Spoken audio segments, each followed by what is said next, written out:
This podcast is brought to you by the Alien Soda Company, your connection to pop culture and paranormal-themed merch. AlienSodaCompany.shop for all things out of this world. All right, on this episode of the Paranormal Mind podcast, we are going to be talking about the Enfield Poltergeist. This is a popular one, and y'all buckle up. Here we go.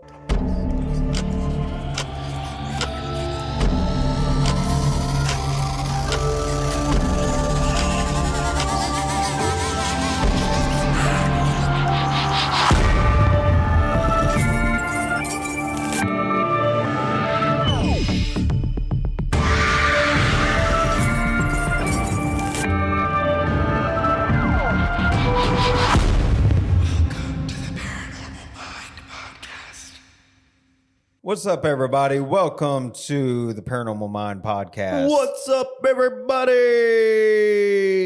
I cannot find the... Nope, that's not it. I know. I just went for one. We need to take this soundboard away from you. That's what needs to happen. We need to take it away. Don't do that. That will ruin all my fun. Yeah, dude. Well, thank y'all for listening to the podcast. We appreciate y'all tuning in every week. Like I said, we do this because of y'all. We do it because of our love for all things strange and unusual. Yes, sir. We appreciate y'all being here. But let's get into it. Let's talk about the Enfield Poltergeist. Have you heard about this story? I know you have. Absolutely, In the UK. Man, it's it's nuts. The whole story is nuts. All right, so imagine this. 1977, Enfield, London. A regular-looking house on Green Street. This isn't some spooky castle. It's a regular house. But inside, all hell's breaking loose. Now, the main players here are these two sisters, Janet and Margaret Hodgson. Good Lord, my Hodgson. tongue. Hodgson. Loosen that tongue. Yeah. They're just kids, right? They're 11 and 13. And they're in the middle of this insane storm of paranormal activity. Chairs flying, weird voices, kids levitating. They have like actual photographs of this, right? Yeah. But did you hear this? Kids levitating? Is that not terrifying? Yeah, they're already evil enough. And just be like, what do you do? If I see my daughter Lila floating around, I'll be like, what the hell is going on? that would freak me out. It's literally she's met her final form. Yeah, it's literally something out of a movie. It's for sure. It's crazy. So there's this group, the Society for Psychical Research. We've heard of this. Yep. Very popular. Some heavy hitters from there, like Maurice Gross and Guy Leon Playfair, they dive into this madness. Playfair even wrote a book later saying that the house was straight up haunted. But here's where it gets tricky. Even though they thought maybe the kids were pulling some tricks, some events seemed real and others not so much.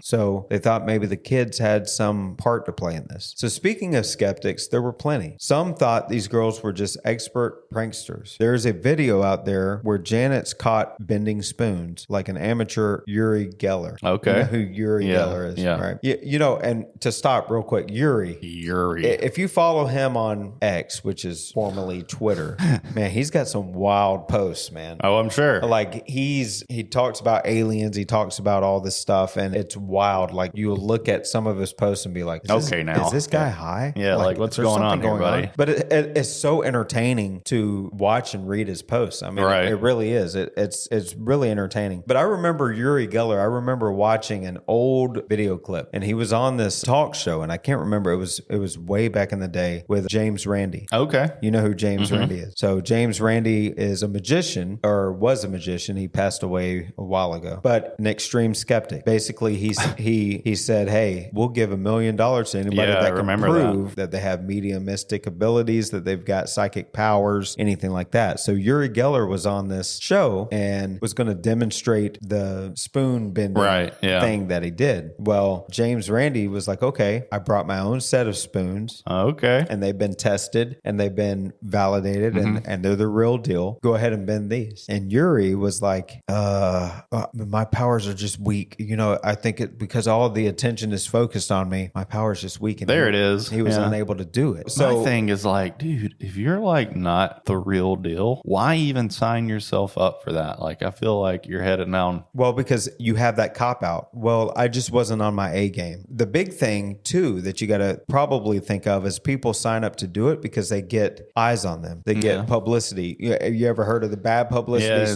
it's still publicity, right? Yeah, for sure. So he probably thought it was an opportunity to get eyes on him. Yeah. And all he had to say was, well, I had a bad day. And then he still had people following him and saying, okay, well, you follow me every other time and I'll show you how to bend spoons. Yeah. The reason why I mentioned Yuri is because, I mentioned him in here, but there's a trick to probably what he does. And these girls could have done that. It could have been a thing where they figured out how to do it somehow. So anyway, let's get back to that. I forgot where I'm at because I'm talked too much. Yeah, there's a video out there that Janet's caught bending spoons like an amateur Uri Geller. And when some of these skeptics, including magicians and ventriloquists, took a look, they were like, nah, this is just kids being kids. Okay. So they kind of debunked, I guess, the entire thing. But you got to wonder, why did this blow up so much? It was everywhere in the UK press. Even today, it's still like one of the most profound paranormal cases out there. Yeah. People were eating it up. I mean, and over 30 folks, not just the family, said that they saw or heard weird stuff. Yeah. Like there was more than 30 people, 30 or more people that were saying, hey, this is weird. We've experienced weird things happening. That's a lot of people to be in on a prank. I agree. Right? I agree completely. So the story got even crazier when American paranormal investigators Ed and Lorraine Warren, yep, there they are, those folks from the Conjuring movies and the theory based on 28 Days Haunted, the Netflix thing, they dropped by in 1978. They were all in, saying it was legit supernatural. Skeptics, on the other hand, tore this thing apart. Joe Nickel, a big name in debunking, said most of the evidence could be explained away. Pictures of Janet levitating just looked like she was jumping off her bed, he said. So it looked like they just timed it just right. And it was I gotcha. levitating per se. I mean, it's really hard to believe, right? It's really hard to believe. So for sure. And as again, and we talk about it some, but it's like, you hear these stories, even biblical times where limbs grow back or eyes are being opened, these miracles like that in that regard, but you don't see it in today's culture. You hear, you'd be like, man, this is fake. Right. Like there's nothing, literally, I could walk an alien in here and you'd be like, there's no way this is real. You know what I mean? Yeah. But you get what I'm saying. Like you hear, even modern day, you hear, there's people performing miracles. There's miracles happening, but you don't see it firsthand. It's always secondhand information. It's always somebody else telling you that it happened. It's a little disheartening that people are so like abrasive, I guess, to believe that maybe anything like this can happen. You know what I mean? Kind of loses the magic of the world, We only choose to believe the things that we can see and understand, and our answer is the best answer, always. But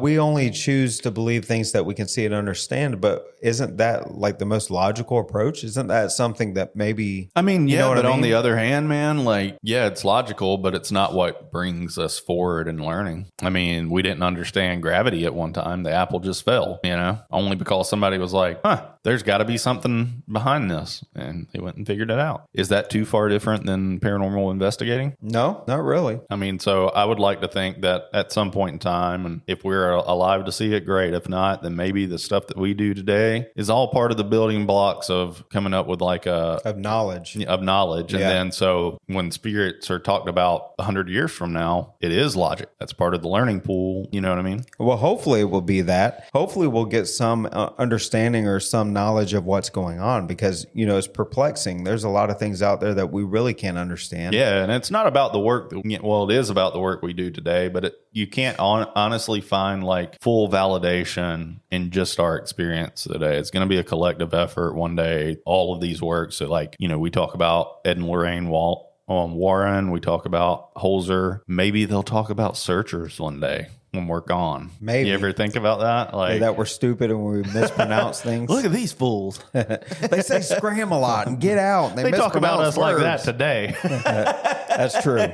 That's true. So they may continue to talk about us, but no, maybe there's some case that saying. becomes relevant to like figuring it all out. You just never know. Yeah, that's true. I'm glad to be a part of it at least. Yeah, like for even sure. a small portion of it. You know, if we can contribute in a positive way, that's what I would want out of the whole thing. And that, yeah, I mean, that's really like what I look at too. I don't look at like the prospects of us like solving it all for all of humanity. You know what I mean? I hope that what we're doing today, though, is able to help somebody make that solution, you know? Right. Yeah. All right. So speaking of The Conjuring, though, guess what? This whole Enfield chaos was dramatized in The Conjuring 2. And it's insane how these real life events get turned into Hollywood blockbusters. But as always, the truth is stranger than fiction, right? There's a ton more to the story, from radio documentaries to plays. And if you dig into it, there's a lot to unpack. But what do you think? Is the Enfield Poltergeist legit paranormal activity, or is it just an elaborate hoax? Either way, it's a wild ride. I want to talk about like some of the origins of the phenomena, okay? Okay. So the story begins in August 1977 when single parent Peggy Hodgson called the police to her rented home at 284 Green Street, Enfield, London. She and her children claimed furniture was moving by itself and knocking sounds echoed through the walls.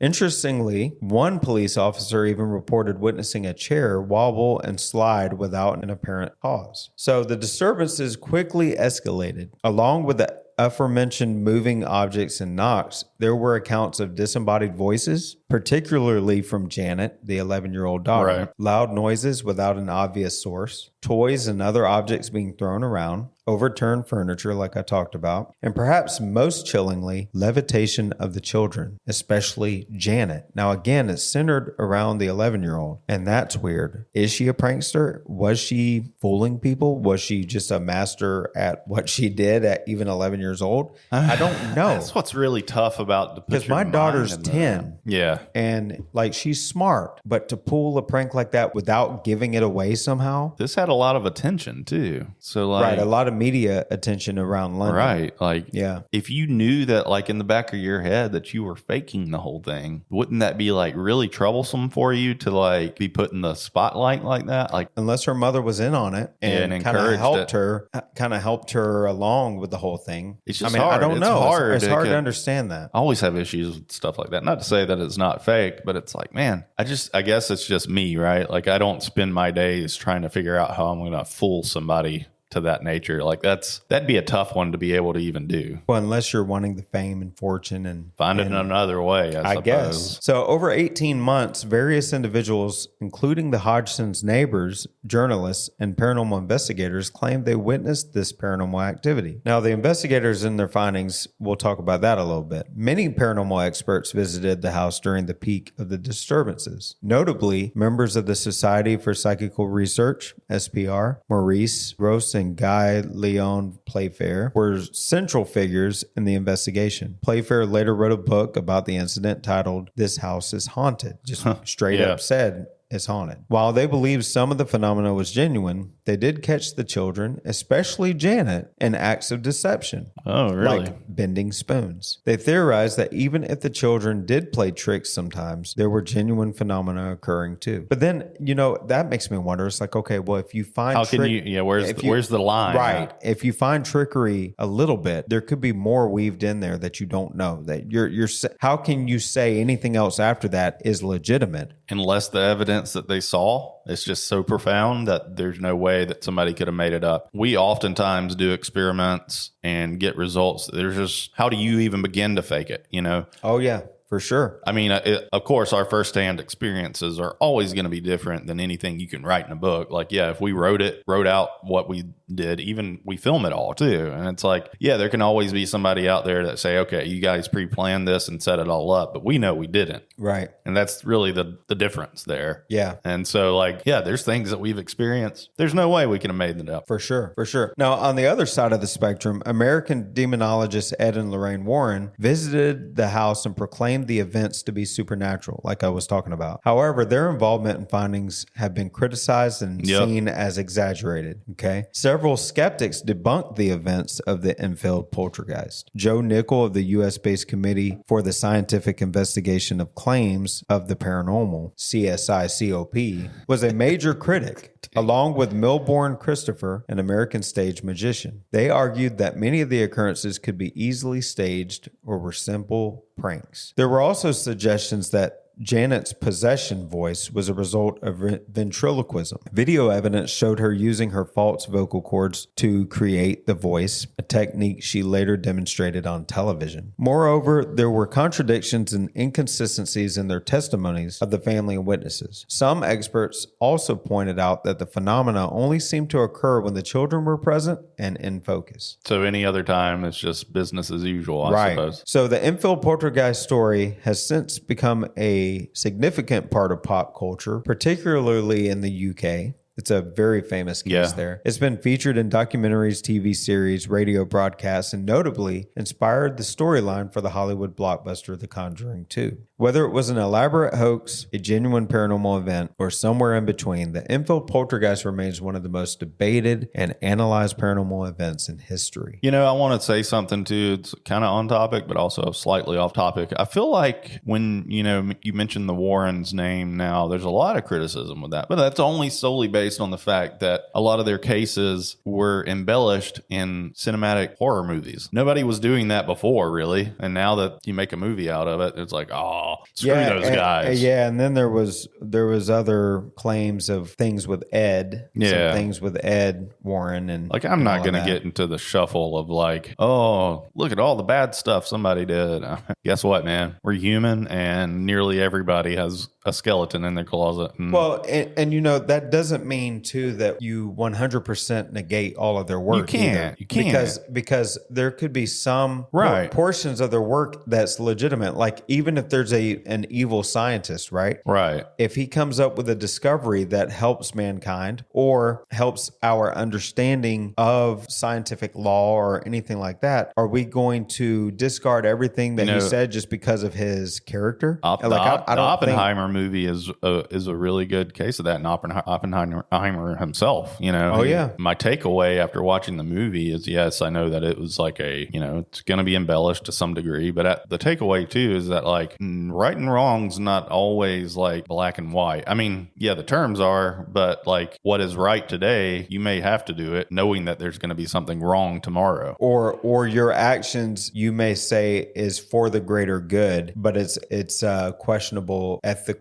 thing that you it is. And one thing about Oppenheimer, whoever did the music score, get a new person because the majority of the dialogue I could not hear because they were playing music the entire freaking time. It's like, I get it. You're wanting to dramatize it, and there's a lot of dialogue. You're wanting to try of dialogue. You want to fill in the blank spaces, but dude, turn it down a little bit, man. I couldn't even. I watched it in IMAX. Yeah, and I could barely hear anything they were saying. That's probably why, though, because of it being an IMAX. A lot of the IMAX places now are not like set up to be IMAX. Really, they're so the audio is probably just. I don't know, but it drove me nuts. I was like, man, there was a ton of dialogue in it, and I enjoyed the movie though, which is surprising. It was a good movie, but like the music in it was just overkill to me. I think it was a little bit too much. They could have turned it down a little bit, and it still would have been good. The thing that I really learned about it is going into it, I had this opinion of like who would ever create such a weapon of like mass destruction like that. But then if you consider the fact that if you don't do it, somebody else is going to do it, like what side of the line do you want to be on for your country and the people that you love and your family? You know what I mean? Yeah, that's true. And then you're really... So like if you don't do it, you're faced with like a decision to make. Yeah. Right. Like it's going to happen regardless if you're the one that gets to it first or not. But if you get to it first, it could save a lot of the people that you love. That's kind of eye-opening. Yeah, it's a dilemma. It's a definite dilemma. So going back to the Enfield Poltergeist, what do you think, man? Of course, there could be trickery and all of this stuff. This is a very popular case. What are your thoughts? Do you think it's a legitimate haunting, or do you feel like it was all based on trickery since they said that the activity only happens when the kids are around? I have a lot of like heartache about the fact that like people want to tear this case apart, mainly because, again, it's been embellished in movies. The Warrens have been embellished in movies. conspiracies as well. So then the negative side of people want to come out and be like, oh, all of this sucks. None of it's real. It's all fake. And,